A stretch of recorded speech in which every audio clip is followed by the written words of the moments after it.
So ఈరోజు నుండి మనం స్టార్ట్ చేసే సబ్జెక్ట్ అమ్మా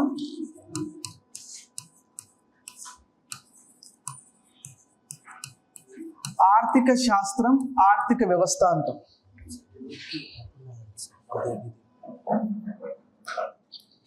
ఓకే, అసలు ఏముంది మన సిలబస్ లో? ఆర్థిక శాస్త్రమా, ఆర్థిక వ్యవస్థనా? What is there in our syllabus? నేను మీకు ప్యారలల్ గా ఇంగ్లీష్ ట్రాన్స్లేషన్ ఇస్తా. కారణం ఏంటంటే ఈ మధ్య పోటీ పరీక్షల్లో తెలుగు మీడియం ప్రశ్నలు కరెక్ట్ ప్రింట్ అయినాయా లేదా, దాని యొక్క వ్యాలిడిటీ చెక్ చేయడానికి ఇంగ్లీష్ మీడియంనే కూలమానంగా తీసుకుంటున్నారు. కాబట్టి సో ప్యారలల్ గా ఎక్కడెక్కడైతే అవసరమో అక్కడ నేను ఇంగ్లీష్ ట్రాన్స్లేషన్ అనువాదం కూడా ఇస్తూ పోతాను, సో దట్ మీకు కనెక్ట్ అన్నది ఈజీగా బ్యాలెన్స్ అవుతుంది. ఓకే, ఎకనామిక్స్ అంటాం, ఎకానమీ అంటాం. ఏముంది మన సిలబస్ లో? ఆర్థిక శాస్త్రమా, ఆర్థిక వ్యవస్థమా? ఆర్థిక వ్యవస్థ.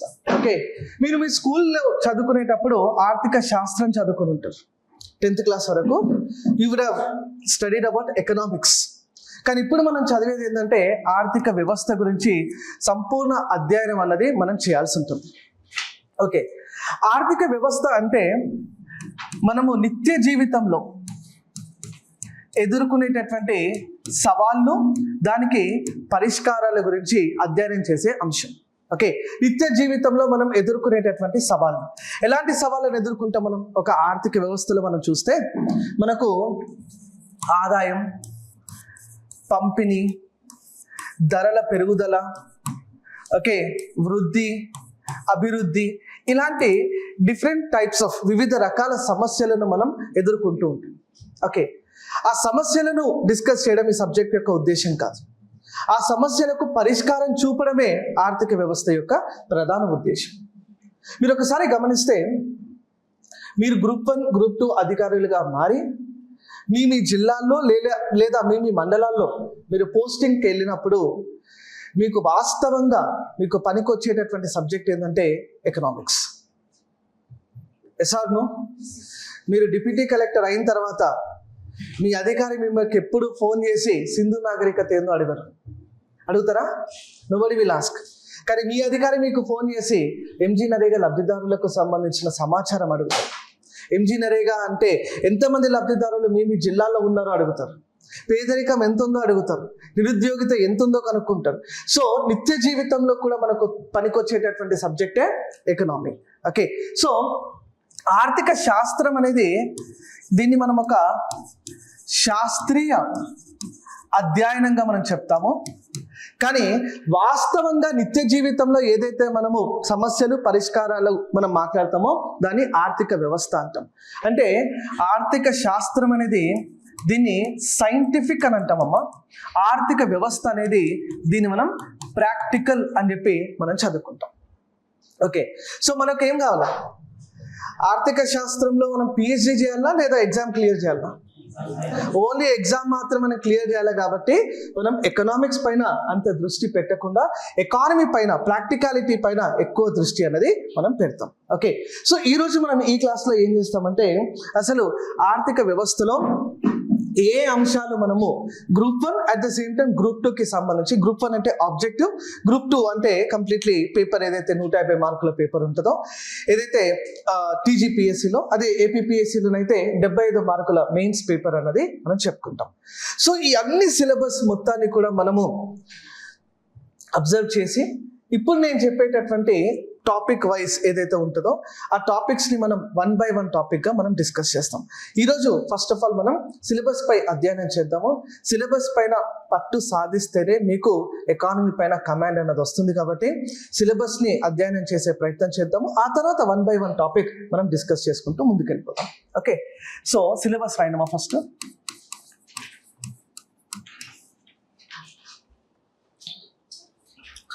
సిలబస్ ఓకే, వాస్ట్ సిలబస్ ఉంటుంది ఎకానమీలో. చాలా డీటెయిల్గా మనం సిలబస్ రాసుకుందాం. ఎవ్వరు భయపడొద్దు. ఎకానమీ అంటే భయం ఉంది ఎవరికైనా? నన్ను చూసినాక భయం పోయిందా, ఉత్తేజన పోయిందా? నన్ను చూసినాక. Very good, very good. Okay, so syllabus is very vast, no doubt. కానీ దీన్ని మనం సింప్లిఫై చేసుకొని కరెంట్ ఎకానమీ కనుక మనం కనెక్ట్ చేసుకోగలిగితే definitely it is a cakewalk for us. Okay, so సిలబస్లో ముందుగా మనము నిర్వచనాల గురించి మాట్లాడతాం.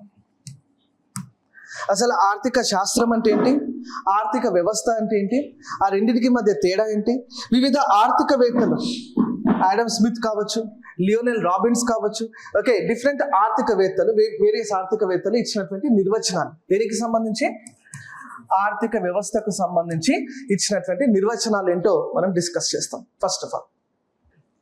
ఆ తర్వాత వెరీ ఫస్ట్ యూనిట్ గురించి మనం మన చర్చ అనేది ప్రారంభిస్తాము. ఫస్ట్ చాప్టర్, దాన్ని మనం జాతీయ ఆదాయం అంటామమ్మా. జాతీయ ఆదాయం. ఈ జాతీయ ఆదాయంలో మనము చాలా చాలా చాలా డీటెయిల్గా దాంట్లో ఉన్నటువంటి అన్ని సబ్ టాపిక్స్ని కవర్ చేయాల్సి ఉంటుంది. ఓకే, జాతీయ ఆదాయం అంటే వాట్ ఈస్ జాతీయ ఆదాయం?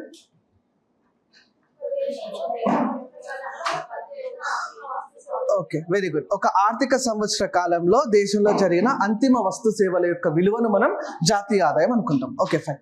సో ఈ జాతీయ ఆదాయాన్ని అధ్యయనం చేయడానికి మనం కొన్ని పదాలను వాడతాం. దాన్ని జీడిపి అంటాం, జీడిపి. తర్వాత ఎన్డిపి, స్థూల అంటాము, నికర అంటాం, మాట్లాడతాం. ఇవన్నీ జిఎన్పి అంటాం. అదే రకంగా ఎన్ఎన్పి అంటాం. ఈ అన్ని అంశాలను కూడా మనం డీటెయిల్గా అర్థం చేసుకుంటేనే మనకు జాతీయ ఆదాయానికి సంబంధించినటువంటి ఒరిజినల్ నిర్వచనం మనకు అర్థమవుతుంది.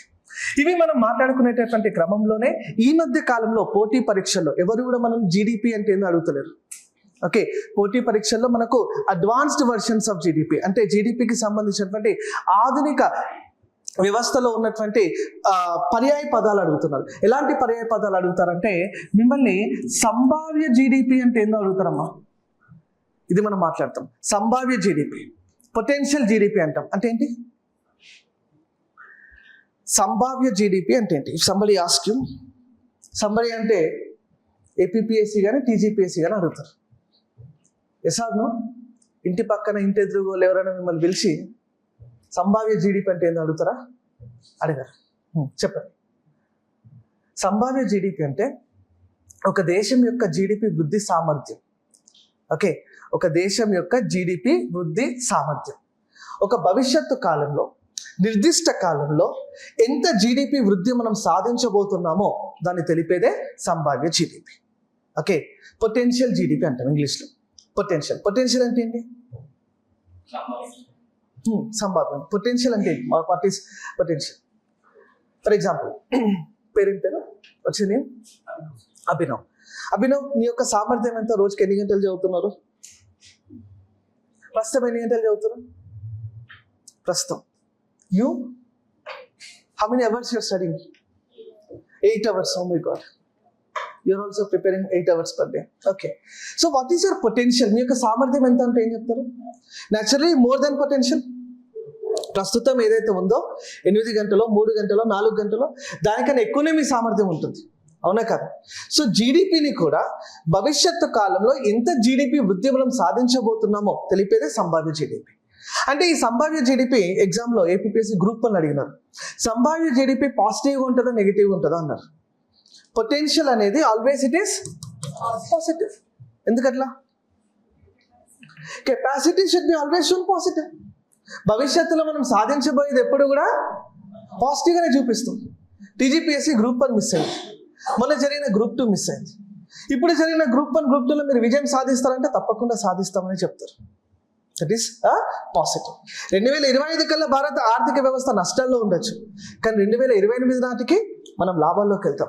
2047 నాటికి అభివృద్ధి చెందిన దేశంగా మారుతాం. అంటే మన పొటెన్షియల్ని, అన్ని వనరులను వినియోగించుకొని ఏదైతే మనం వృద్ధి సాధించబోతున్నామో దాన్ని సంభావ్య జీడిపి అంటాం.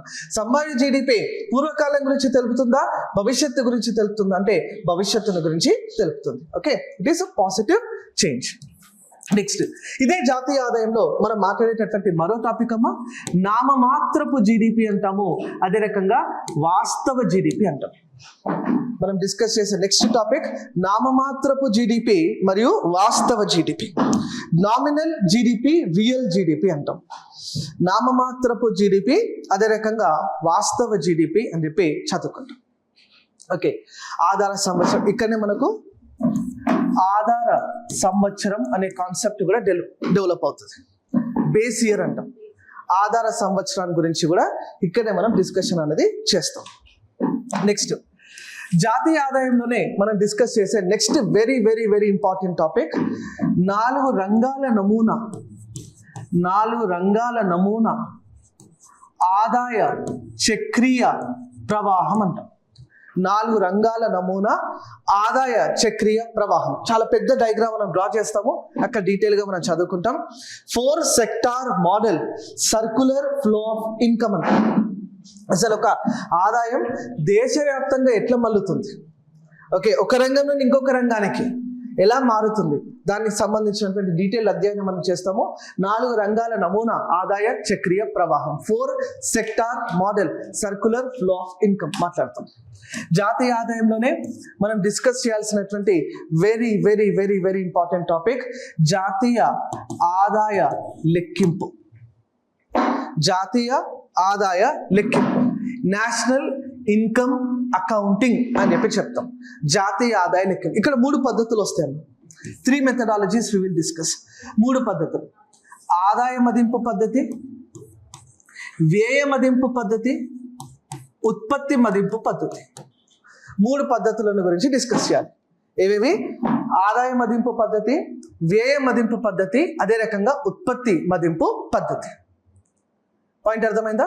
ఇది నెక్స్ట్ వెరీ ఇంపార్టెంట్ టాపిక్ జాతీయ ఆదాయంలో మనం డిస్కస్ చేయాలి. ఓకే, ఒక క్వశ్చన్ రాయండి. క్వశ్చన్ రాసే ముందు మీరు ఏం చేస్తారంటే మీ బుక్ని రివర్స్ చేయండి. రివర్స్ అంటే బ్యాక్ సైడ్ నుంచి తిప్పండి. బుక్ బ్యాక్ సైడ్ నుంచి ఫస్ట్ పేజ్ కావాలి. పాయింట్ అర్థమైందా? ఒకసారి you got my point no? See, suppose this is your book. ఇక్కడ మీకు సిలబస్ రాస్తారు కదా, బుక్ని ఇట్లా రివర్స్ చేస్తే ఇక్కడ నుంచి ఫస్ట్ పేజ్ అవుతుంది. ఇక్కడ మనం ఏం చేస్తామంటే వెనకాల నుంచి అన్ని క్వశ్చన్లు రాస్తాం. Okay, we will write all the objective questions. ఈ మోడల్ అయిపోయే లోపు దాదాపుగా 500 ప్రశ్నలు మనం క్లాస్లోనే సాల్వ్ చేయబోతున్నాం. Nearly 500 questions will solve within the class only. So be very very careful with this. Okay, question అయింది. ఈ క్రింది వ్యాఖ్యలను పరిగణించండి. ఈ క్రింది వ్యాఖ్యలను పరిగణించండి.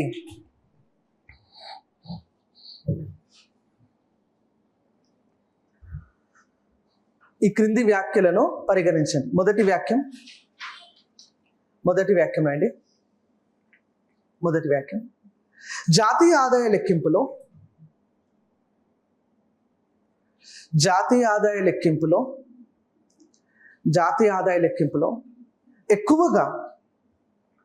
ఎక్కువగా అంగీకరించే పద్ధతి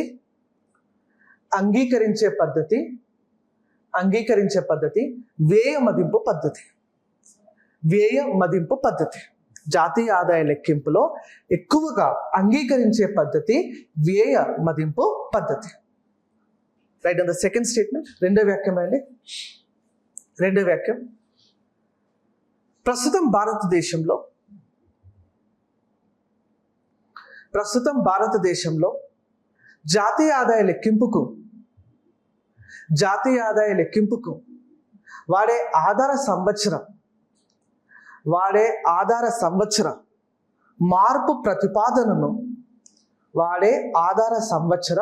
మార్పు ప్రతిపాదనను అధ్యయనం చేయుటకు నియమించిన కమిటీ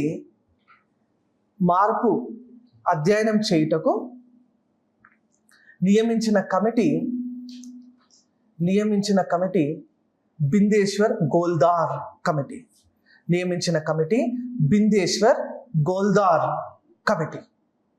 బిందేశ్వర్ గోల్దార్ కమిటీ. 2 వ్యాఖ్యలు ఇచ్చినాము.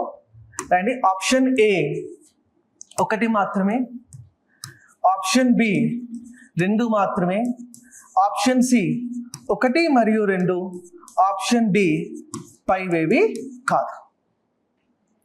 ఏ 1 మాత్రమే, బి 2 మాత్రమే, సి 1 మరియు 2, డి పైవేవి కాదు.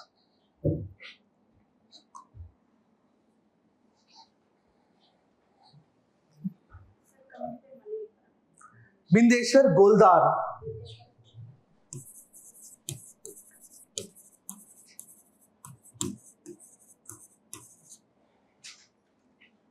ఓకే. క్వశ్చన్ అర్థమైంది అందరికీ? మీకు 2 స్టేట్మెంట్లు ఇచ్చినాం, 4 ఆప్షన్లు ఇచ్చినాం, అందులో ఏది కరెక్టో ఏది తప్ప మీరు నాకు చెప్పాలి. ఓకే, చెప్పనమ్మా. ఎంతమంది ఆప్షన్ ఏ అంటున్నారు? చేపేట్ లేపండి. A, okay. B, right. C, okay. And D, okay. So I think ఈరోజు ఏమైనా ఫస్ట్ క్లాస్ కాబట్టి మీకు నా గురించి తెలియదు అనుకుంటా. ఏదో ఒక ఆప్షన్కి తప్పకుండా ప్రతి చేయి పైకి లేయాలి. Okay, participation is compulsory in this class. Okay, మీరు తప్పు పెట్టినా పర్లేదు, క్లాస్లో మీరు తప్పు చేయాలా, సో దట్ ఎగ్జామ్ బై మీరు దాన్ని కరెక్ట్ చేసి వస్తారు. ఓకే, ఇంకోసారి చెప్పండి. ఎంతమంది ఆప్షన్ ఏ అంటున్నారు? A, right. B, fine. C, right. And D, okay. What is the first statement?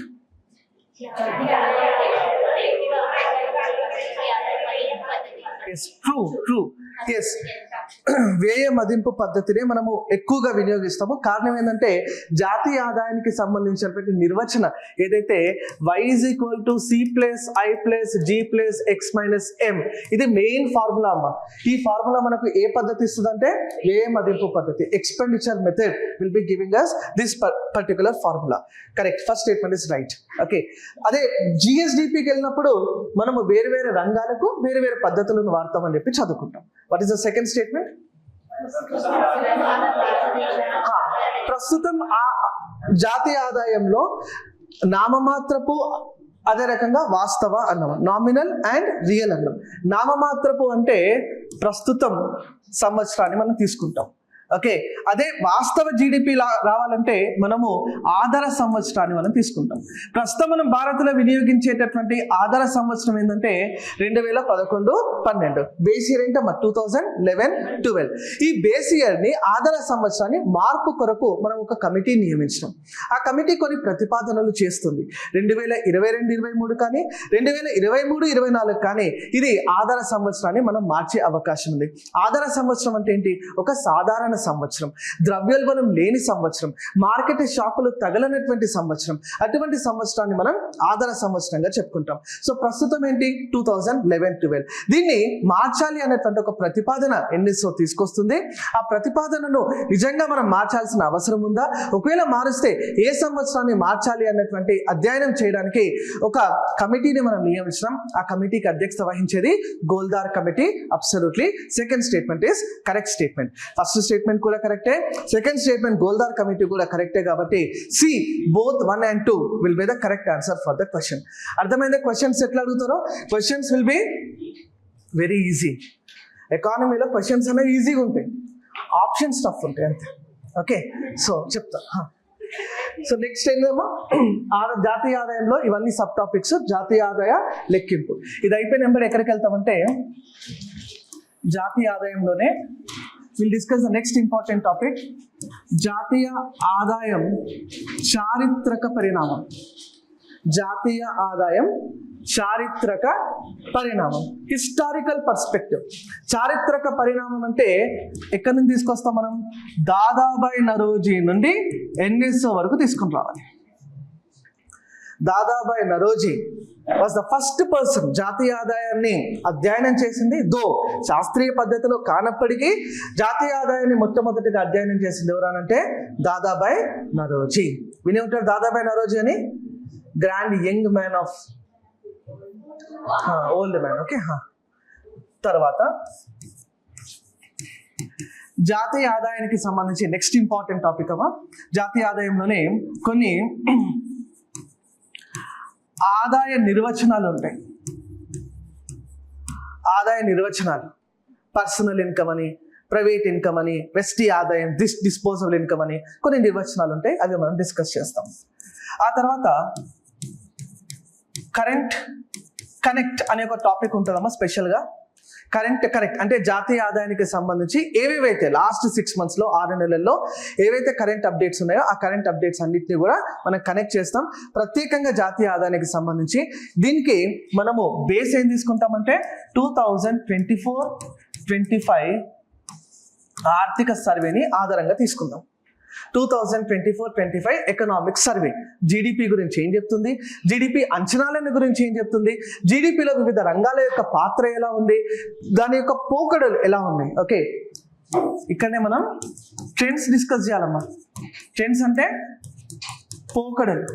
జీడిపిలో వివిధ రంగాల పాత్ర, వ్యవసాయ రంగం, తయారీ రంగం, సేవా రంగం, ఈ రంగాల యొక్క పోకడలు మనం కనీసం అంటే ఒక 10 సంవత్సరాల యొక్క పోకడలు మనం డిస్కస్ చేస్తాం.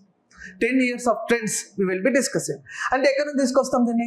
2015 నుండి 2025 వరకు పోకడలు మనం డిస్కస్ చేస్తాం. ఇది మనం లాస్ట్లో డిస్కస్ చేస్తున్నప్పటికీ కూడా ఇది మాత్రం కంపల్సరీ, వెరీ వెరీ ఇంపార్టెంట్. ఈ పోకడల నుండే మీరు తెలంగాణ గ్రూప్ 2 పరీక్ష, మొన్న జరిగినటువంటి గ్రూప్ 2 పరీక్షని మీరు అబ్జర్వ్ చేస్తే దాదాపుగా 10 నుండి 12 ప్రశ్నలు కేవలం పోకడల మీదే అడిగినారు. ట్రెండ్స్ మీదనే they have touched. Okay, so first chapter ఏందమ్మా? జాతీయ ఆదాయం. జాతీయ ఆదాయం అయిపోయిన తర్వాత నెక్స్ట్ సెకండ్ చాప్టర్ మనం వెళ్తాము, ఆర్థిక వృద్ధి మరియు ఆర్థిక అభివృద్ధి.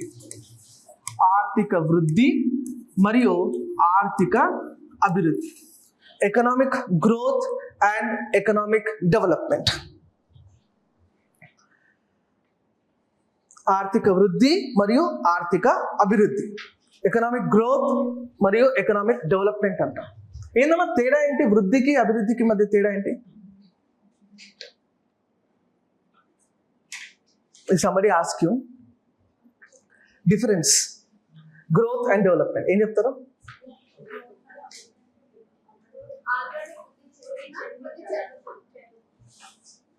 ఇంకా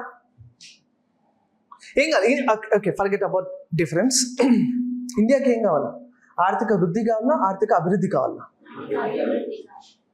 ఎందుకు? వయసు అంటే వృద్ధి అవసరం లేదా?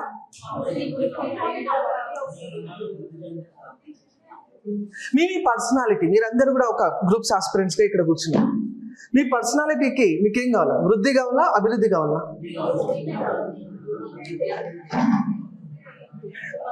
ఓకే, మీరు గ్రూప్ 1 ఉద్యోగం సాధిస్తే మీరు వృద్ధి చెందినట్ట, అభివృద్ధి చెందినట్ట? Is it your growth or development? చూడండి జాగ్రత్తగా. వృద్ధి అనేది ఒకే అంశాన్ని పరిగణలోకి తీసుకుంటుంది, అభివృద్ధి అంటే బహుళ అంశాలు పరిగణలోకి తీసుకుంటుంది. ఓకే, అభివృద్ధి అనేది నాణ్యతతో కూడినది, వృద్ధి అనేది సంఖ్యతో కూడినది. మీరు గ్రూప్ 1 జాబ్ సాధించిన తర్వాత మళ్ళీ సివిల్స్ రాయాలనుకుంటారు, మీ యొక్క పోరాటం ఆగదు అక్కడ, అవునే కదా? సో సివిల్స్ రాసిన తర్వాత కూడా మీరు ఐఏఎస్ అయినా కూడా ప్రమోషన్ల కోసం చూస్తారు, పోరాటం అక్కడికి ఆగదు. ఐఏఎస్ అయిన తర్వాత కూడా నేనే ఒక ముఖ్యమంత్రికి ఎందుకు పనిచేయాలి, నేనే ముఖ్యమంత్రి కావాలని అనుకుంటారు, పోరాటం ఆగదు. అంటే ఇవన్నీ కూడా వృద్ధిలో కొన్ని దశలు, దేర్ ఆల్ డిఫరెంట్ ఫేజెస్. కానీ ఆఫ్టర్ ఆల్ మీ పొజిషన్ ఇంప్రూవ్ అయ్యే కొద్దీ, మీ యొక్క పదవులు ఇంప్రూవ్ అయ్యే కొద్దీ, మీ యొక్క జీవన విధానంలో కూడా మార్పులు వస్తే ఆరోగ్యపరంగా, ఆర్థికంగా, మానసికంగా, శారీరకంగా అన్ని రకాలుగా కూడా మీరు వృద్ధి చెందుతూ ఉంటే దాన్ని అభివృద్ధి అంటాం. కేవలం మనము సంఖ్య మారుతుంది. ఈరోజు మనం చెప్తాం, ఈరోజు నిర్మలా సీతారామన్ ఏం చెప్తుందంటే భారతదేశం ప్రపంచవ్యాప్తంగా 5వ అతిపెద్ద ఆర్థిక వ్యవస్థగా ఎదుగుతుంది అని చెప్తుంది. 5th largest economy in the world అని చెప్పుకుంటాం. ఓకే, అందరు కూడా క్లాప్స్ కొడతారు పార్లమెంట్లో. కానీ నిర్మలా సీతారామన్ పార్లమెంట్లో ఎప్పుడు కూడా మన తలసరి ఆదాయం ఎంతనో చెప్పదు, పేదరికం ఎంతనో చెప్పదు, నిరుద్యోగిత ఎంతనో చెప్పదు, నైపుణ్యాభివృద్ధి ఎంతమందికి చేసినామో చెప్పదు. ఓకే, ఇవన్నీ కూడా కలయికగా మనము ఈ వృద్ధి సాధిస్తే అప్పుడు దాన్ని అభివృద్ధి అంటాం. అభివృద్ధి చెందుతున్న దేశాలకు అభివృద్ధి కావాలి, అభివృద్ధి చెందిన దేశాలకు వృద్ధి కావాలి. మెగాస్టార్ చిరంజీవికి ఒక హిట్ కావాలంతే, ఫేమ్ అవసరం లేదు. ఓకే, ఇప్పుడు కొత్తగా సినిమాలోకి వస్తున్న వాళ్ళకి ఫేమ్ కావాలి. మెగాస్టార్ చిరంజీవికి ఓన్లీ ఒక హిట్ కావాలి. ఎందుకంటే ఆ ఫేమ్ని పోగొట్టకుండా అమెరికాకి వృద్ధి కావాలి, ఇండియాకి అభివృద్ధి కావాలి. అమెరికాలో మీరు ఎప్పుడు చూడు, డొనాల్డ్ ట్రంప్ చూసిన ఎప్పుడైనా అమెరికా ఎన్నికల ప్రచారం చేసేటప్పుడు డొనాల్డ్ జే ట్రంప్ మీరు నన్ను అమెరికా అధ్యక్షుడిగా ఎన్నుకోండి, మీకు ఉచిత హాస్పిటల్ కట్టిస్తానంటాడా? అన్నాడు. అదే ఇండియాలో మీకు కనిపిస్తాయి ఇవన్నీ. మీరు నన్ను భారతదేశానికి ప్రధానమంత్రిగా చేయండి, ఉచిత వైద్యం, ఉచిత విద్య ఇవన్నీ ఇస్తామంటారు. అమెరికా అభివృద్ధి చెందిన దేశం. అమెరికాలో డొనాల్డ్ ట్రంప్ ఎప్పుడు చెప్పడు, మీరు నన్ను అమెరికా అధ్యక్షుడిగా ఎన్నుకోండి, మీకు పలానా ఉద్యోగ కల్పన చేస్తాము అని. కానీ ఇండియాలో ప్రధానమంత్రి చెప్తారు, మీరు నన్ను ఎన్నుకోండి, మీకు పలానా ఉద్యోగ కల్పన జరుగుతుంది అని చెప్పి. ఎందుకంటే భారతదేశం అనేది అభివృద్ధి చెందుతున్న దేశం, అమెరికా అభివృద్ధి చెందిన దేశం. అభివృద్ధి చెందుతున్న దేశాలకు ఏం కావాలి? అభివృద్ధి కావాలి. ఓకే, అభివృద్ధి చెందిన దేశాలకు వృద్ధి కావాలి. ఓకే, కన్ఫ్యూజ్ కావద్దు. ఆర్థిక వృద్ధి మరియు ఆర్థిక అభివృద్ధి.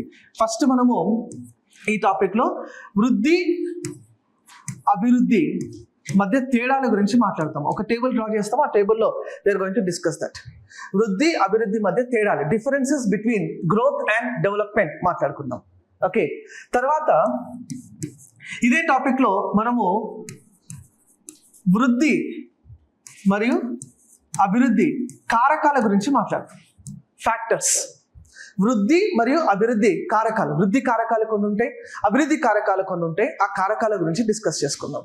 ఓకే, ఎంబడే వి విల్ డిస్కస్ అబౌట్ వృద్ధి సిద్ధాంతాలు, గ్రోత్ థియరీస్ అంటాం అన్న. వృద్ధి సిద్ధాంతాలు. ఈ క్లాస్లో తెలంగాణలో ఎంతమంది ఉన్నారు? అచ్చా, మోస్ట్లీ తెలంగాణ. ఓకే, ఆ వృద్ధి సిద్ధాంతాలు అన్నది టీజీపీఎస్సి ఫేవరెట్ ఏరియా అమ్మా. టీజీపీఎస్సి అత్యంత ఇష్టమైనటువంటి టాపిక్ ఇది. ఈ టాపిక్ లేకుండా ఎకానమీ క్వశ్చన్ పేపర్ ఉండదు. ఓకే, వృద్ధి సిద్ధాంతాలు కానీ వృద్ధి అభివృద్ధి మధ్య తేడాలు కానీ ఈ టాపిక్ లేకుండా గ్రూప్ 1 కానీ గ్రూప్ 2 కానీ ఎకానమీ క్వశ్చన్ పేపర్ ఉండదు. ఒకవేళ వృద్ధి అభివృద్ధి క్వశ్చన్ లేకుండా క్వశ్చన్ పేపర్ ఉంటే ఆ క్వశ్చన్ పేపర్ పట్టుకొని నా దగ్గర రావచ్చు. ఓకే, నేనేం చేయను, బట్ రావచ్చు. ఓకే, అంటే అంత కాన్ఫిడెన్స్తో చెప్తున్నా. వృద్ధి అభివృద్ధి అంత ఇంపార్టెంట్ టాపిక్. నెక్స్ట్ ఇక్కడే మనం ఎంటర్ అవ్వాల్సినటువంటి మరొక ఇంపార్టెంట్ టాపిక్ అమ్మా, మానవ అభివృద్ధి సూచి, హ్యూమన్ డెవలప్మెంట్ ఇండెక్స్ అంటాం. మానవ అభివృద్ధి సూచి, human development index. This is very very important now days. ప్రత్యేకంగా పహల్గామ్ సంఘటన తర్వాత హెచ్డిఐ అన్నది మరి ముఖ్యంగా మారిపోయింది. ఒక దేశంలో ప్రజానికం నిజంగా అభివృద్ధి చెందుతున్నారా లేదా అన్నటువంటి అంశం మనం తెలుసుకోవాలంటే హెచ్డిఐ వెరీ వెరీ ఇంపార్టెంట్. హెచ్డిఐతో పాటు పత్రికా స్వేచ్ఛ, ప్రెస్ ఫ్రీడమ్ ఇండెక్స్ అంటాం, పత్రికా స్వేచ్ఛ సూచి, ఆదాయ అసమానతల సూచి అంటాం, ఇన్కమ్ ఇన్ఈక్వాలిటీస్ ఇండెక్స్ అని చెప్పి చెప్తాం. డిఫరెంట్ ఇండెక్సెస్ దాంట్లో కనెక్ట్ అయి ఉంటాయి. హెచ్డిఐ అనడం కన్నా హెచ్డిఆర్ అంటాం. హెచ్డిఆర్ హ్యూమన్ డెవలప్మెంట్ రిపోర్ట్ని చాలా డీటెయిల్గా అధ్యయనం చేసుకుందాం. ఓకే, జమ్మూ కాశ్మీర్ పహల్గామ్ సంఘటన తర్వాత ఒక సూచి మరీ మనకు వార్తల్లో కనిపిస్తుంది, నిన్న మొన్న ఆల్మోస్ట్ ఈ రోజు కూడా కావచ్చు. Okay, that is press freedom index, పత్రికా స్వేచ్ఛ సూచి. అండ్ ఒక దేశం పత్రికా స్వేచ్ఛలో ముందంజలో ఉన్నది అంటే ఆ దేశంలో భద్రత పెరిగినట్టు, security is more in that particular country. పత్రికా స్వేచ్ఛలో మనం వెనుకంజలో ఉన్నామనంటే ఖచ్చితంగా ఆ దేశంలో భద్రతాపరమైన సమస్యలు నెలకొంటున్నట్టు. సో ఈ సూచికలో ప్రెస్ ఫ్రీడమ్ ఇండెక్స్ అంటాం. ఆ సూచికలో మనం ముందంజలో ఉన్నామా వెనుకంజలో ఉన్నామా? వీఆర్ వెరీ బ్యాక్వర్డ్, వెనుకంజలో ఉన్నాం. ఓకే, మాట్లాడదాం, టాపిక్ వెళ్ళినప్పుడు డిస్కస్ చేద్దాం. ఇక్కడే వృద్ధి అభివృద్ధి ఈ టాపిక్లోనే మనం డిస్కస్ చేసే మరో ఇంపార్టెంట్ టాపిక్ అమ్మా, ఆదాయ అసమానతలు మరియు లారెంజ్ రేఖ. ఆదాయ అసమానతలు, income inequalities and Lorenz curve. Please ఆదాయ అసమానతలు మరియు లారెన్స్ రేఖ గురించి మాట్లాడుకుందాం. లారెన్స్ కర్వ్ అంటాం. ఇక్కడ మనం డిస్కస్ చేసే మరో ఇంపార్టెంట్ టాపిక్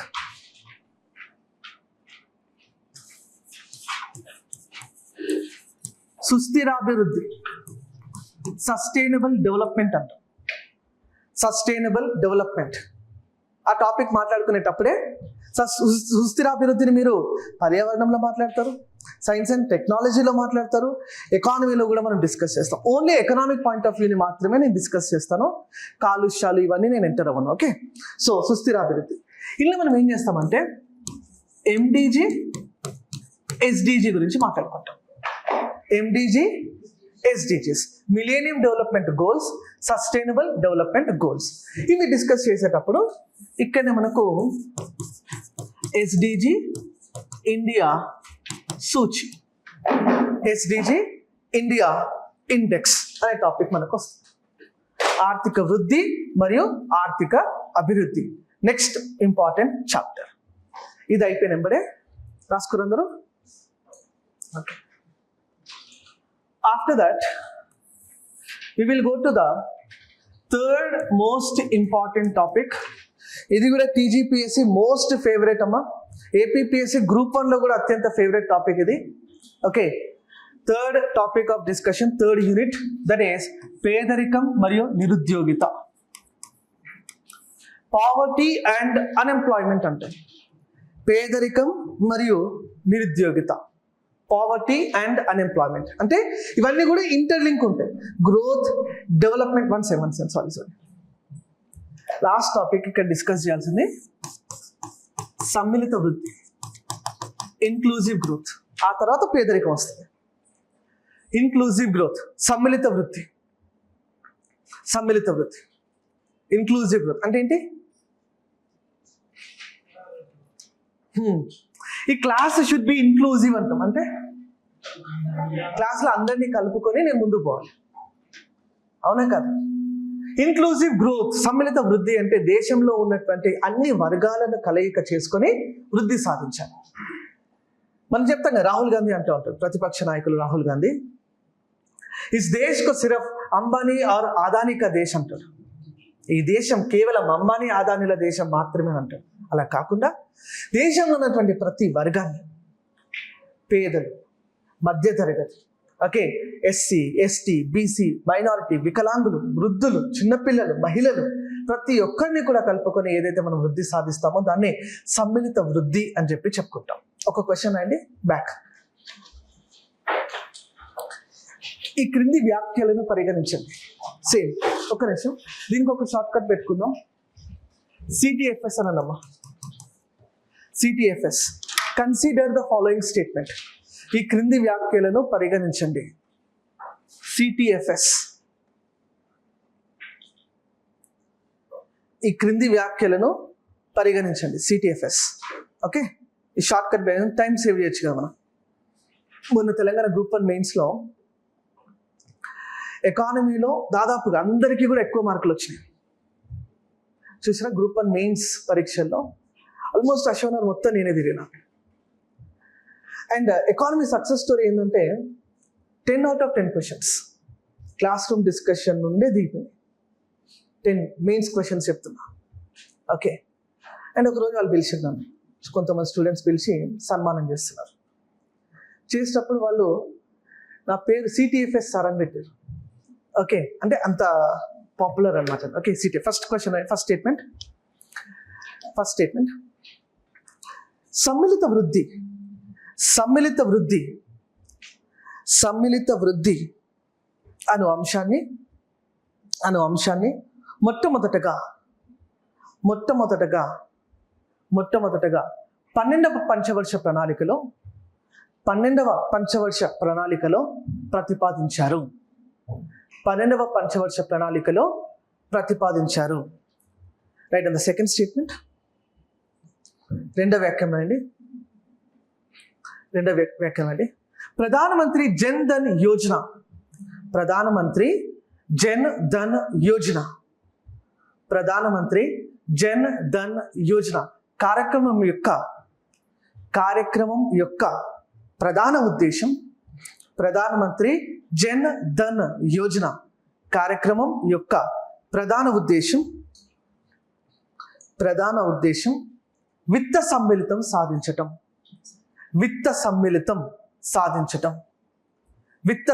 ఫైనాన్షియల్ ఇంక్లూజన్ అంటూ విత్త సమ్మిళితం సాధించడం. ఆప్షన్స్ తెలుసు. ఏ 1 మాత్రమే, బి 2 మాత్రమే, సి బోత్ 1 and 2, డి 5 ఇవి కాదు. టీజీపీఎస్సీ గ్రూప్ 1 క్వశ్చన్ అమ్మేది.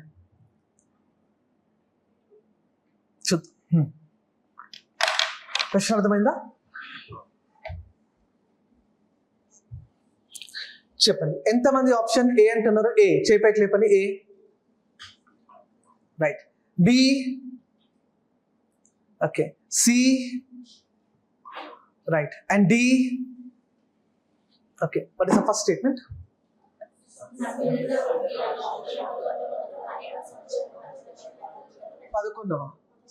మొట్టమొదటిగా 11వ పంచవర్ష ప్రణాళికలో ప్రతిపాదించారు. ఫస్ట్ స్టేట్మెంట్ తప్పు. First statement is wrong. First పోయిందంటే ఏ పోయింది, సి పోయింది, అంతే కదా. అంటే ఏ పెట్టిన వాళ్ళు పోయారు, సి పెట్టిన వాళ్ళు కూడా పోయినారు. చూసారా ఎంత ఈజీనో ఎగ్జామ్లో. ఆబ్జెక్టివ్ ఎగ్జామ్లో ఫిల్టరింగ్ అనేది చాలా సులభం, అవునా కదా. ఇప్పుడు చూద్దాం. What is the second statement? ప్రధానమంత్రి జన్ ధన్ యోజన దేనికోసం తీసుకొచ్చినామమ్మా? బ్యాంక్ ఖాతాలు తెరవడం. ప్రధాన ఉద్దేశం ఏంటంటే జీరో బ్యాలెన్స్ బ్యాంక్ ఖాతాలు తెరవడం.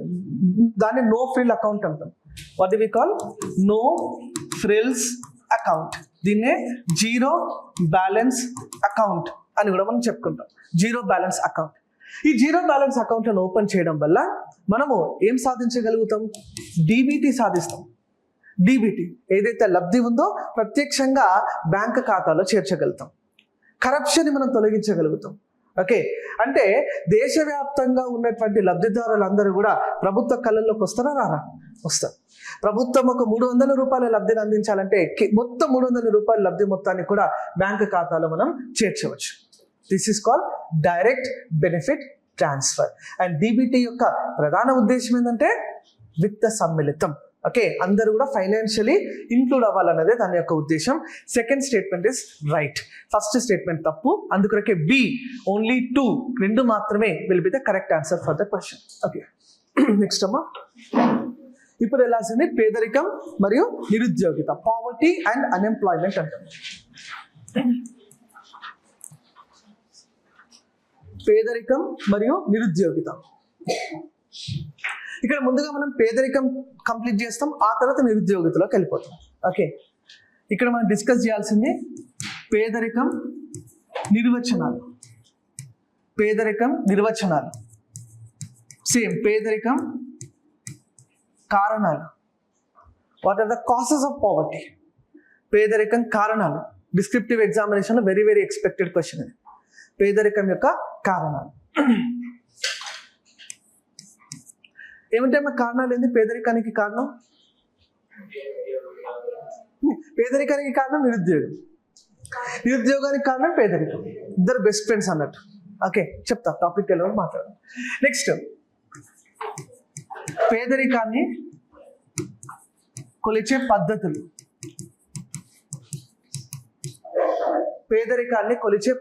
ఎన్ఎస్ఓ ప్రకారం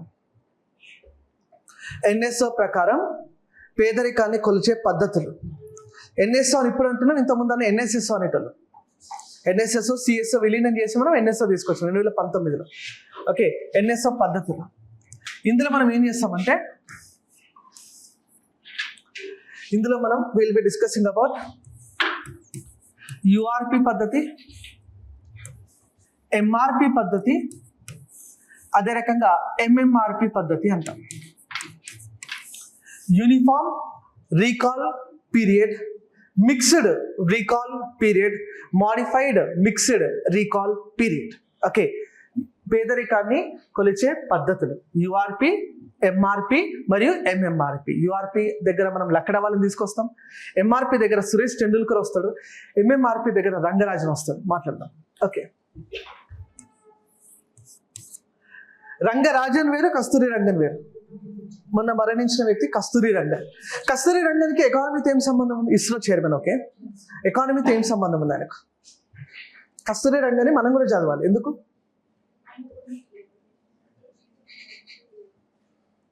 ఆయన దేశం కోసం కొన్ని చేసిండు. ఓకే, ఏం చేసిండు? కస్తూరి రంగన్ కమిటీ సిఫార్సుల ప్రకారమే జాతీయ విద్యా విధానాన్ని రూపొందించడం, నేషనల్ ఎడ్యుకేషన్ పాలసీ 2020. ఇటీవల కాలంలో జరిగినటువంటి 3 మరణాలు మనకు చాలా ఇంపార్టెంట్ అమ్మా. ఇన్ఫాక్ట్ 4 మరణాలు. ఒకటి బిబేక్ దేబ్రాయ్, ఇంకొకరు కస్తూరి రంగన్, ఇంకొకరు డాక్టర్ మన్మోహన్ సింగ్, ఇంకొకరు MS Swaminathan. Okay, these 4 personalities are very important. Next, పేదరికం మరియు నిరుద్యోగితలో మనం డిస్కస్ చేయాల్సినటువంటి మోస్ట్ ఇంపార్టెంట్ టాపిక్ బహుళ కారక పేదరిక సూచి, మల్టీ డైమెన్షనల్ పావర్టీ ఇండెక్స్. బహుళ కారక పేదరిక సూచి, మల్టీ డైమెన్షనల్ పావర్టీ ఇండెక్స్ గురించి మనం మాట్లాడతాం. ఓకే, అంటే ప్రపంచవ్యాప్తంగా ఐపీఎల్ ఇచ్చేదెవరమ్మా? IPL, Indian premier league. IPL అంటే ఇంటర్నేషనల్ పావర్టీ లైన్, అంతర్జాతీయ పేదరిక రేఖ. ఇచ్చేదెవరు? Which among the following body gives IPL అంటారు? ఈ క్రింది వాటిలో ఏ సంస్థ ఐపీఎల్ ప్రతిపాదిస్తారు? A UNDP, B WHO, C world bank, D IMF. International poverty line ఇచ్చేది ఎవరంటే ప్రపంచ బ్యాంక్, వరల్డ్ బ్యాంక్. ప్రస్తుతం ఎంతమ్మా అంటే $2.15 per day. ప్రస్తుతం పేదరిక రేఖ ఎంత ప్రపంచవ్యాప్తంగా? $2.15 per day. 2.15 చూడండి, $2.15 per day అంటున్నాం. అంటే దీనికన్నా ఎక్కువ ఖర్చు పెట్టగలిగితే ఏపీఎల్ అంటాం, పేదరిక రేఖకు ఎగువన. దీనికన్నా తక్కువ ఖర్చు పెట్టగలిగితే బీపీఎల్ అంటాం, బిలో పావర్టీ లైన్, దారిద్ర్య రేఖ క్రింద అంటాం. దీనికన్నా ఇంకా పూరెస్ట్ ఆఫ్ ద పూర్, పేదవారిలో పేదవారిని మనము అంత్యోదయ అంటామమ్మా. పేదవారిలో పేదవారిని ఏమంటాము? అంత్యోదయ. ఇండియాలోనే వాడతాం ఈ పదం మనం. ఇండియాలోనే మనం తీసుకొచ్చినటువంటి టర్మ్ ఇది, అంత్యోదయ. అంత్యోదయ మీనింగ్ ఏంటి? పూరెస్ట్ ఆఫ్ ద పూర్, పేదవారిలో పేదవారు. ఓకే, ఏపీఎల్ పైన ఎవరు ఉంటారు? ఎల్ఎంసి ఉంటారమ్మా, లో మిడిల్ క్లాస్. ఎల్ఎంసి పైన ఎవరు ఉంటారు? Middle class. ఎంసీ పైన ఎవరు ఉంటారు? యుఎంసి, అప్పర్ మిడిల్ క్లాస్.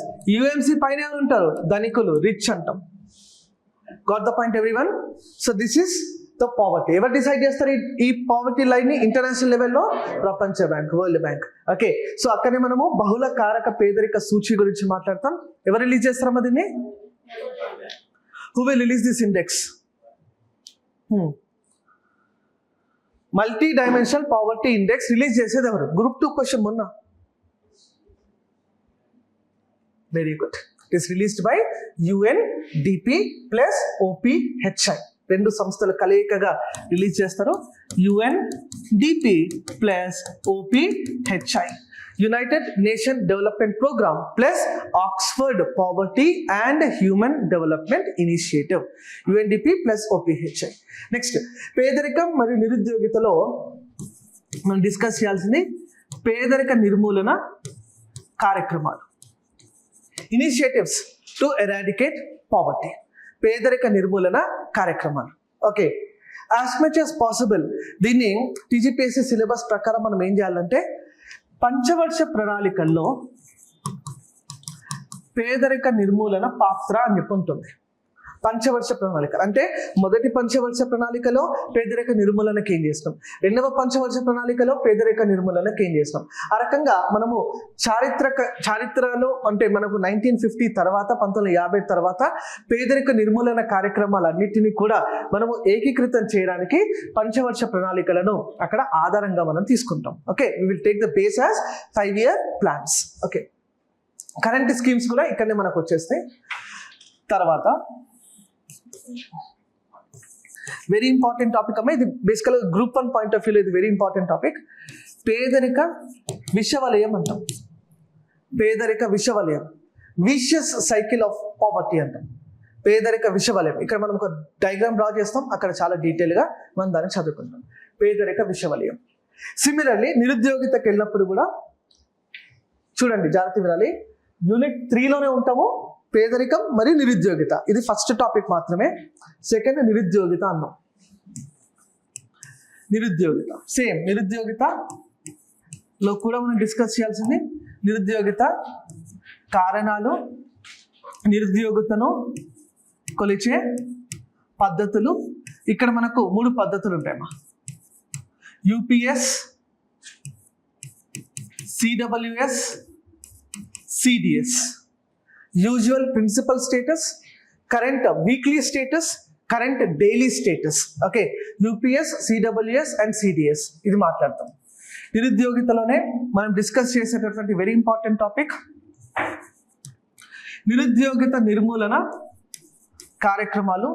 దీంట్లో చాలా చాలా చాలా డీటెయిల్గా మనం డిస్కస్ చేయాల్సింది ఎంజీ నరేగా. వీళ్ళేమంటారు? మహాత్మా గాంధీ జాతీయ గ్రామీణ ఉపాధి హామీ చట్టం. చట్టం కదా, పథకం కాదు, పథకం. దానికి ఒక చట్టబద్ధత కలదు. ఓకే, ఎంజీ నరేగా పథకానికి లీగల్ స్టేటస్ ఉందమ్మా ఇండియాలో. లీగల్ స్టేటస్ అంటే ఎవరు కూడా దాన్ని తీసేయలేరు. ఎంజీ నరేగా పథకాన్ని ఎవరు కూడా తీసేయలేరు. కొన్ని పథకాలు ఉంటాయి. లైక్ నిన్న కేసీఆర్ వరంగల్లో బహిరంగ సభ పెట్టినారు. చూసిన ప్రసంగం విన్నారా? ఓకే, ఆ ప్రసంగాలను మీరు వినాలి, కానీ మనకు సబ్జెక్ట్లో ఏదైతే ఇంపార్టెంటో అది మాత్రమే మనం తీసుకోవాలి. ఓకే, కేసీఆర్ వరంగల్ ప్రసంగంలో తను ఏం చెప్తాడంటే, ఆరోగ్యశ్రీ పథకం ఏదైతే లేట్ రాజశేఖర్ రెడ్డి తీసుకొచ్చినారో ఆరోగ్యశ్రీ పథకాన్ని తెలంగాణలో పేరు కూడా మార్చకుండా కేసీఆర్ కంటిన్యూ చేస్తారు. కానీ అదే కేసీఆర్ తీసుకొచ్చినటువంటి కేసీఆర్ కిట్ అనే పథకాన్ని రేవంత్ రెడ్డి తొలగిస్తాడు అన్నటువంటి ఒక స్టేట్మెంట్, వెరీ ఇంపార్టెంట్ స్టేట్మెంట్ నిన్న కేసీఆర్ తన వరంగల్ బహిరంగ సభలో చెప్తారు. ఓకే, సో ఎంజీ నరేగా ఎప్పుడు వచ్చిందమ్మా ఇది? Very good. It was brought in the year 2005. YS Rajasekhar Reddy was the chief minister of Andhra Pradesh. United ఉమ్మడి ఆంధ్రప్రదేశ్గా ఉన్నప్పుడు డాక్టర్ మన్మోహన్ సింగ్ ప్రధానమంత్రి. మన్మోహన్ సింగ్ చేపట్టినటువంటి కొన్ని గొప్ప కార్యక్రమాల్లో ఎంజీ నరేగా ఒకటి. ఎంజీ నరేగా మాత్రమే కాకుండా మన్మోహన్ సింగ్ గురించి మనం గుర్తుపెట్టుకోవాల్సింది సమాచార హక్కు చట్టం, రైట్ టు ఇన్ఫర్మేషన్ యాక్ట్ అంటాం. మన్మోహన్ సింగ్ ప్రధానమంత్రిగా ఉన్నప్పుడే విద్యా హక్కు చట్టం అంటే రైట్ టు ఎడ్యుకేషన్ యాక్ట్ 2009లో వస్తుందమ్మా, right to education. Manmohan Singh ప్రధానమంత్రిగా ఉన్నప్పుడే కంపెనీల చట్టం వస్తుంది, 2013లో కంపెనీస్ యాక్ట్ అంటాం. మన్మోహన్ సింగ్ ప్రధానమంత్రిగా ఉన్నప్పుడే జాతీయ ఆహార భద్రతా చట్టం, నేషనల్ ఫుడ్ సెక్యూరిటీ యాక్ట్ వస్తుంది 2013. మన్మోహన్ సింగ్ ప్రధానమంత్రిగా ఉన్నప్పుడే right to fair compensation in land acquisition, భూసేకరణలో నిష్పక్షపాతంగా భూసేకరణ జరిగి పరిహారం అన్నది చెల్లించాలి అనేటటువంటి ఒక తప్పనిసరి చట్టం 2013లో తీసుకొస్తారు. ఓకే, డాక్టర్ మన్మోహన్ సింగ్ అందుకొరకే ఒక గొప్ప ఆర్థికవేత్తతో కూడిన ప్రధానమంత్రి. Okay, is a great economist come prime minister of the country. Manmohan Singh గురించి చాలా చాలా డీటెయిల్గా మనం ఇంకొక విషయం కూడా మనం మాట్లాడతాం. ఎల్పిజి సంస్కరణలు, లిబరలైజేషన్, ప్రైవేటైజేషన్, గ్లోబలైజేషన్, సరళీకరణ, ప్రైవేటీకరణ, ప్రపంచీకరణ అనే అంశాలు కూడా మన్మోహన్ సింగ్ నేతృత్వంలోనే వస్తాయి. ఓకే, ఇక్కడే మనం నిరుద్యోగితలో డిస్కస్ చేయాల్సినటువంటి మరో ఇంపార్టెంట్ టాపిక్ అమ్మా నైపుణ్యాభివృద్ధి. నైపుణ్యాభివృద్ధి, స్కిల్ డెవలప్మెంట్. నైపుణ్యాభివృద్ధి గురించి ఇక్కడ మనం మాట్లాడుకుంటాం. స్కిల్ డెవలప్మెంట్ ఇక్కడే మనం డిస్కస్ చేయాల్సింది PLFS, periodic labour force survey. PLFS, periodic labour force survey, periodic labour force survey. Okay, ఒక క్వశ్చన్ అండి, ఈ క్రింది వ్యాఖ్యలను పరిగణించండి.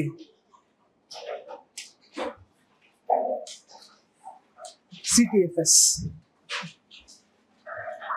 సిటిఎఫ్ఎస్, that is the first statement. First statement అండి, మొదటి వాక్యం. పిఎల్ఎఫ్ఎస్, పిఎల్ఎఫ్ఎస్ విడుదల చేసేది, పిఎల్ఎఫ్ఎస్ అంటే పీరియాడిక్ లేబర్ ఫోర్స్ సర్వే విడుదల చేసేది లేబర్ బ్యూరో, విడుదల చేసేది labour bureau, labour bureau, labour bureau బ్రాకెట్లో కార్మిక శాఖ మంత్రిత్వం, బ్రాకెట్లో కార్మిక శాఖ మంత్రిత్వం, కార్మిక శాఖ మంత్రిత్వం.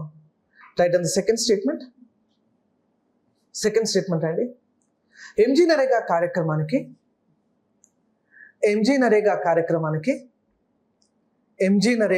కార్యక్రమానికి గ్రామీణ మరియు పట్టణ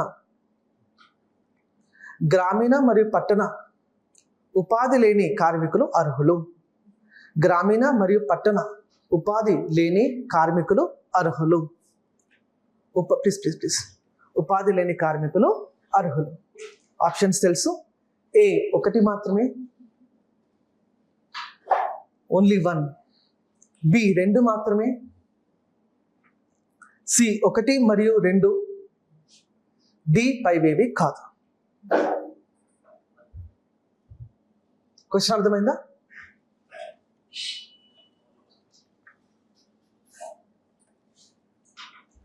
చెప్పండి. ఎంతమంది ఆప్షన్ ఏ అంటున్నారు? A right. B okay, C fine, and D right. What is the first statement? PLFS విడుదల చేసేది ఎన్ఎస్ఓ అమ్మ, కన్ఫ్యూజ్ కావద్దు. ఎన్ఎస్ఓ లేబర్ బ్యూరో కాదు. పిఎల్ఎఫ్ఎస్ విడుదల చేసేది ఎన్ఎస్ఓ, నేషనల్ స్టాటిస్టికల్ ఆఫీస్. ఏ మినిస్ట్రీ కింద పనిచేస్తుంది? ఎన్ఎస్ఓ ఏ మినిస్ట్రీ కింద పనిచేస్తుంది? నీతి ఆయోగ్ మినిస్ట్రీయా? కాదు కదా, ministry of statistics. Okay, ministry of statistics, NSO. What is the second statement? చూడండి, దాని పేర్లోనే ఉంది కదా గ్రామీణ అని. మరి పట్టణ అంటే పేర్లోనే రాష్ట్రాలు కదా. రీసెంట్ టైమ్స్లో చర్చలు జరుగుతున్నాయి. ఎంజీ నరేగా కార్యక్రమాన్ని పట్టణంలో ఉన్నటువంటి ఉపాధి లేని కూలీలకు కూడా వర్తింప చేయాలన్నటువంటి చర్చలు జరుగుతున్నాయి. దానిపైన ఎటువంటి కన్క్లూజన్ అన్నది ఇంకా రాలేదు కాబట్టి దాన్ని మనం ఇప్పటికే అప్డేట్ చేయలేము. సో సెకండ్ స్టేట్మెంట్ కూడా రాంగ్ అమ్మా. First statement is wrong, second statement కూడా రాంగ్. అందుకొరకే డి పైవేవి కాదు. None of the above will be the correct answer for the question. So next chapter పేదరికం మరియు నిరుద్యోగిత అని అంటాం. ఆ తర్వాత మనం ఎంటర్ అయ్యేటటువంటి very very very very important topic, మొత్తం ఎకానమీలోనే మోస్ట్ టిపికల్ టాపిక్ అంటే స్టూడెంట్స్కి, నాకు కాదు. ఓకే, అండ్ ఈ మధ్య కాలంలో దీని యొక్క వెయిటేజ్ అన్నది గణనీయంగా పెరుగుతుంది. ఆ టాపిక్లోకి మనం ఎంటర్ అవుతామమ్మా. ఫస్ట్ ద్రవ్యోల్బణం, ద్రవ్యం మరియు బ్యాంకింగ్. ద్రవ్యోల్బణం, ఇన్ఫ్లేషన్, ద్రవ్యం మరియు banking.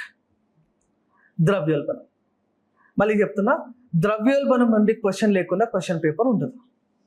It is another most important area in economy.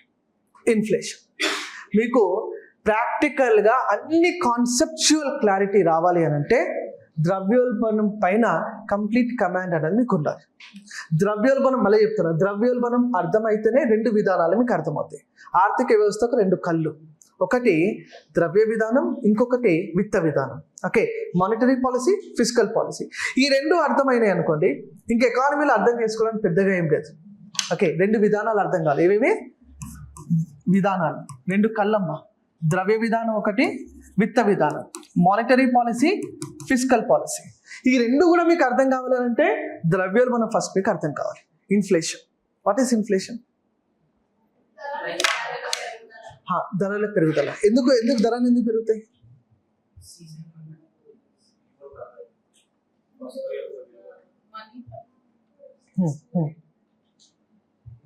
ద్రవ్యోల్బణం ఎప్పుడు ఏర్పడుతుంది? Very good. ఓకే, ద్రవ్యోల్బణం ఏర్పడడానికి ప్రధాన కారణం డిమాండ్ మరియు సరఫరా. ఓకే, మార్కెట్లో డిమాండ్ పెరిగి సరఫరా తగ్గితే ధరలు అవి పెరుగుతాయి, అవునా కదా? If demand is high, supply is low, price will go high. Simple. కానీ దీన్ని మనము టెక్నికల్గా ఎలా అధ్యయనం చేస్తామంటే, అసలు డిమాండ్ ఆర్థిక వ్యవస్థలో ఎలా పనిచేస్తుంది, సరఫరా ఆర్థిక వ్యవస్థలో ఎలా పనిచేస్తుంది, మార్కెట్ ఎలా పనిచేస్తుంది, ధరలు ఎలా నిర్ణయించబడతాయి. ద్రవ్యోల్బణం గురించి చాలా డీటెయిల్గా మనం అధ్యయనం చేయాలి. ద్రవ్యోల్బణంకి వెళ్ళినప్పుడే ద్రవ్యోల్బణానికి సంబంధించినటువంటి రకాల గురించి మనం మాట్లాడుతాం. ఇక్కడ నుంచి మీకు కాన్సెప్ట్ అర్థమవుతుంది. ద్రవ్యోల్బణం రకాలు, టైప్స్ ఆఫ్ ఇన్ఫ్లేషన్. దాంట్లో డిఫరెంట్ టైప్స్ గురించి మనం డీటెయిల్గా డిస్కస్ చేయాలి. స్క్యూఫ్లేషన్ అంటాం, స్టాగ్ఫ్లేషన్ అంటాం, రిఫ్లేషన్ అంటాం, డిఫ్లేషన్ అంటాం, డిస్ఇన్ఫ్లేషన్ అంటాం, హైపర్ అంటాం, కోర్ అంటాం, స్ట్రిప్ గ్యాలపింగ్ అంటాం, ఓకే, క్రీపింగ్ ఇన్ఫ్లేషన్ అంటాం. Different types of inflation. ద్రవ్యోల్బణంలో వివిధ రకాలు ఉంటాయి. ఆ రకాలు మీకు అర్థం అవ్వాలి. ఆ ద్రవ్యోల్బణం రకాలతో పాటు మీకు ద్రవ్యోల్బణాన్ని కొలిచే పద్ధతులు తెలియాలమ్మా. CPI, WPI and PPI and GDP deflator. ద్రవ్యోల్బణాన్ని కొలిచే 4 పద్ధతులు: CPI, WPI, PPI, GDP deflator. Okay, CPI అంటే కమ్యూనిస్ట్ సిపిఐ అంటే consumer price index, wholesale price index, producer price index and GDP deflator. Clear all of you? Yes. తర్వాత ద్రవ్యోల్బణాన్ని నియంత్రించే పద్ధతులు. ద్రవ్యోల్బణాన్ని నియంత్రించే పద్ధతులు, కంట్రోల్ ఆఫ్ ఇన్ఫ్లేషన్. ఇక్కడ ఇద్దరి పాత్ర గురించి మనం మాట్లాడాలి. Role of government of India, role of RBI. భారత ప్రభుత్వం యొక్క పాత్ర, అదే రకంగా ఆర్బిఐ యొక్క పాత్ర. ఆర్బిఐ వినే ఉంటారు, reserve bank of Israel. Israel ఇరానా? Reserve bank of India. Okay, so government of India పాత్రను ఏమన్నా మనము విత్త విధానం అన్నామమ్మా. ఆర్బీఐ యొక్క పాత్రను ఏమనుకున్నాం మనం? ద్రవ్య విధానం అన్నాం. ఆర్బీఐ యొక్క పాత్రను ద్రవ్య విధానం అంటాము. గవర్నమెంట్ ఆఫ్ ఇండియా యొక్క పాత్రను మనము విత్త విధానం అని చెప్పి చదువుకుంటాం. Physical policy and monetary policy. Okay, so next మనము ఏం చేస్తామంటే నెక్స్ట్ యూనిట్, ఈ యూనిట్లో ద్రవ్యం మరియు బ్యాంకింగ్ యొక్క సిలబస్ డీటెయిల్గా రాసుకుంటాం. ఆ తర్వాత గవర్నమెంట్ ఆఫ్ ఇండియా విత్త విధానంలో, ఫిజికల్ పాలసీలో అక్కడ ట్యాక్స్ వస్తుంది, బడ్జెటింగ్ వస్తుంది. Okay, different types of topics అక్కడ ఏవైతే ఇన్వాల్వ్ అయి ఉన్నాయో దాని గురించి మనం మాట్లాడుకుంటాం. ఆ తర్వాత ఆర్థిక వ్యవస్థలో 3 రంగాలు, ఆ రంగాలను ఎలా కవర్ చేయాలో సిలబస్లో మాట్లాడుకుంటాం. ఆ తర్వాత విదేశీ రంగం, ఎక్స్టర్నల్ సెక్టార్ అంటాం. విదేశీ రంగంలో మనకు ఎక్స్చేంజ్ రేట్లు ఎలా పనిచేస్తాయి, అసలు హౌ ఎక్స్చేంజ్ రేట్ వర్క్స్, ప్రపంచ బ్యాంక్ అంటే ఏంటి, ఐఎంఎఫ్ అంటే ఏంటి, WTO వరల్డ్ ట్రేడ్ ఆర్గనైజేషన్ అంటే ఏంటి, ఇలాంటి విత్త సంస్థల గురించి కొన్ని డీటెయిల్గా మనం రాసుకుంటాం. ఆ తర్వాతనే మనము అదర్ కాంపోనెంట్స్ ఆఫ్ సిలబస్ మనం చాలా డీటెయిల్గా డిస్కస్ చేస్తాము. సో సిలబస్ మొత్తం కూడా మనం మీరు డిస్కస్ చేయలేదు. రేపు again we're going to come up with the same discussion, syllabus introduction only. Syllabus పరిచయంతోనే రేపు మనం మాట్లాడుకుని ఫస్ట్ టాపిక్ ఆఫ్ డిస్కషన్ అయినటువంటి నిర్వచనాల్లోకి వెళ్ళిపోతాం. అర్థమైందా? నిర్వచనాలు, డెఫినేషన్స్ ఏదైతే ఉందో ఆ టాపిక్లోకి రేపు మనం ఎంటర్ అవుదాం. ఆ తర్వాతనే మనం జాతీయ ఆదాయంతో మనం ఎకానమీ డిస్కషన్ని ప్రారంభిద్దాం.